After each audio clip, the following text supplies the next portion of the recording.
In this video, we will talk about how to change keyboard language in Windows 10.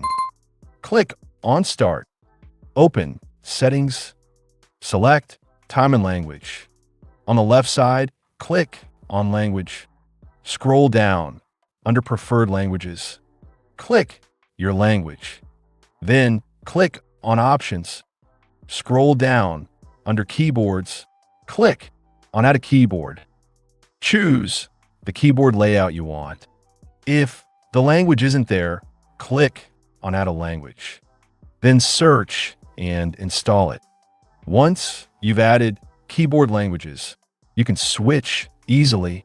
On your keyboard, simply press and hold Windows key, then press spacebar, or press and hold Alt key, then press Shift.